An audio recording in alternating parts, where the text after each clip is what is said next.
Hi everyone, and welcome back. It's Kris and Jacki from My Girlfriend's Quilt Shop, and in this lesson, we're going to go through a really quick tutorial on how to change your blade. Yes, because they do get dull. Yeah, just kind of like our scissors and our rotary cutters, right? Yes. So, Jacki, what do we do when it's time to change a blade? Well, you can obviously tell when it's time. Is that it's not cutting at the most so optimal performance, right? Exactly. It's time to get a haircut, or it's time to get a little there spruce you up. go, exactly. All right, so we're going to just use our regular standard blade. Okay. And we are going to unscrew this mechanism right here. This will reveal the blade. That's very sharp. Now, you can kind of tell also if the tip of it is broken or if it's not exactly a very fine point.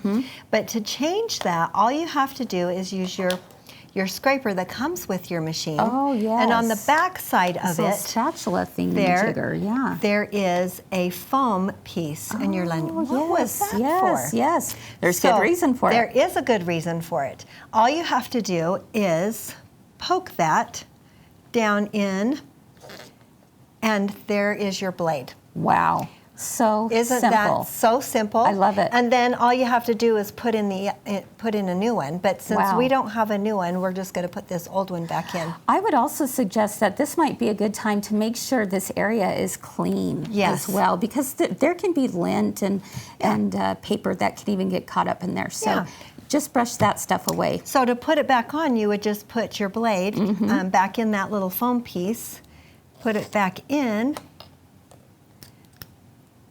Careful not to get your fingers in there, and then you'll just screw that back. Oh, that was easy. How simple is that? Okay. And there you have it. There you have it. So simple. You don't have to be afraid of ever changing a blade again. Just be careful that it is sharp. So you can puncture yourself. So that's right. Safety first, Absolutely. right?